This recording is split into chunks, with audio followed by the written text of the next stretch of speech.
I'll admit it, before going on a trip anywhere, I'll map out plans. Some of them happen, and some of them don't. On our trip to Half Moon Bay, a lot of don't happened. Hope had some early work from home overtime to take care of, and my son's car needed a battery swap. Dogs had to be fed, and plants needed to be watered to protect them from the heat. We stopped at the car wash, and while Hope went in for coffee, I swapped batteries in my GoPro. It had flashed a message that the battery was low, yet it was plugged into the Volta charging grip. Strange, it showed 33% power. WTF. This is Eddie on the Go.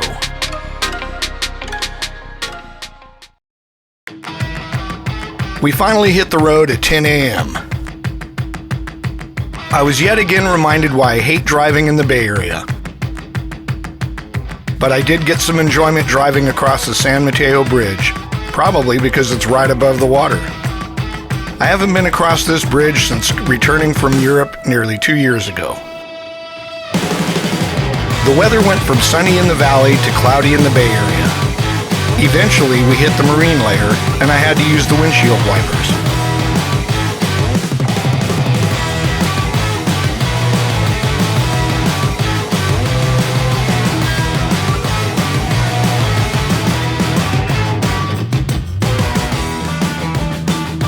Although it was a very windy road, my favorite part of the journey was La Honda Road, a beautiful scenic drive through the redwoods from Portola Valley to San Gregorio.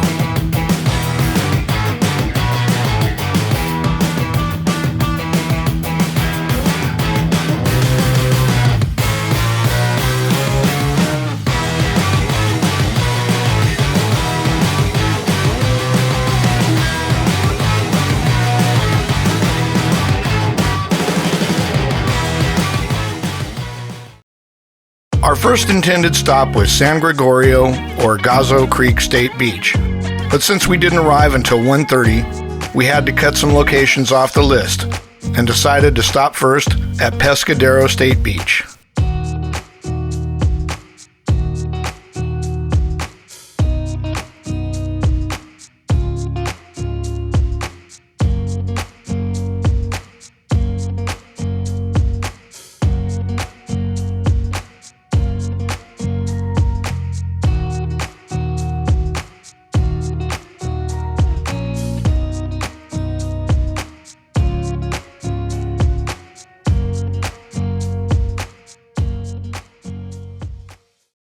We were disappointed that the Lighthouse is having lead paint removed, a project that is expected to take 2 to 3 years. This is what the Lighthouse looked like before the scaffolding and mesh covering was put up. The lighting on the Lighthouse was changed to LED some years back, and the grounds now serve as a hostel.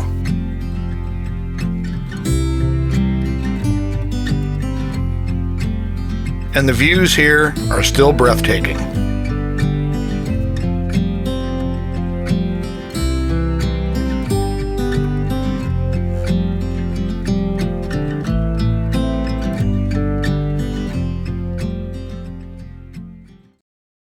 After visiting the Lighthouse, we learned that the beaches only accept cash, which we didn't have. So we decided to head up North Highway 1 to Half Moon Bay and spend some time on Main Street, browsing the shops and admiring the buildings. First thing, we stopped for a brew and an elk burger at Sacrilege Brewery and Kitchen.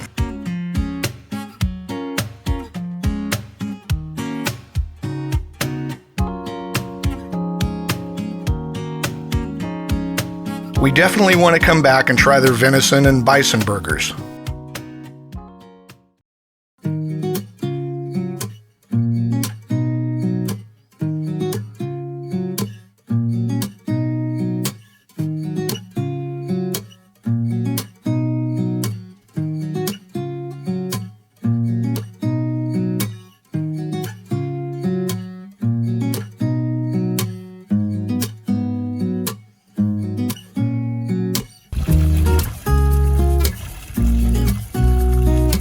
After exploring on my own and recording some clips, I caught up with Hope at Luz Luna Imports, a gift shop with a mission. Born of a desire to help the Guatemalan widows left by Hurricane Stan, it has expanded to support indigenous artisans from all over the world and carries a wide range of women's, men's, and children's clothing, jewelry, textiles, folk art, and more.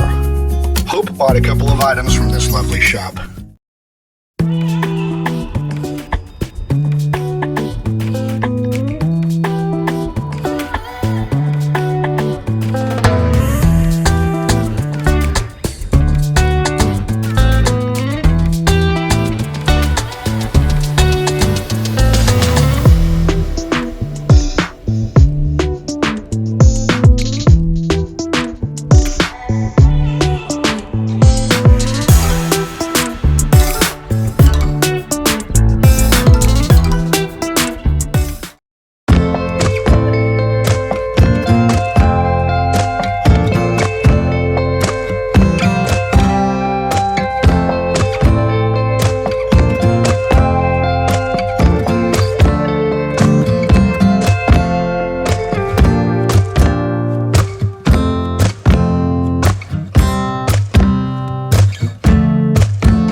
Hope had found another gift shop, Nasturtium.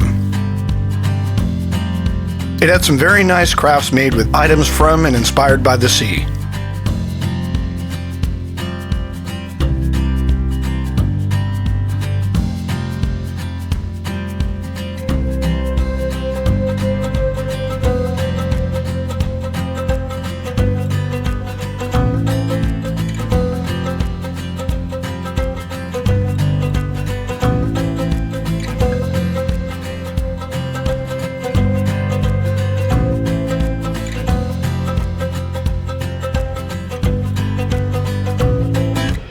I had wanted to walk over to Johnson Pier since we saw it earlier from a distance.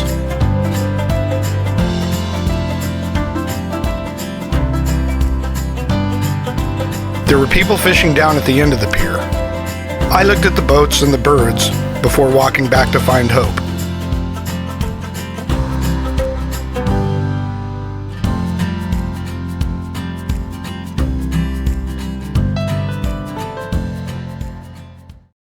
Earlier, we had parked the car in the Half Moon Bay Brewing Company parking lot, planning to have a beer before heading back home.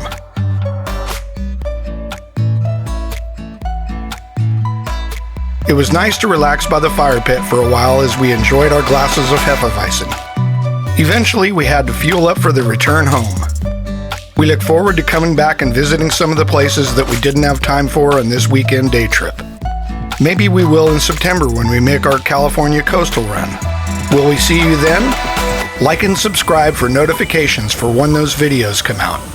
Until then, Eddie on the go. And Hope. Out.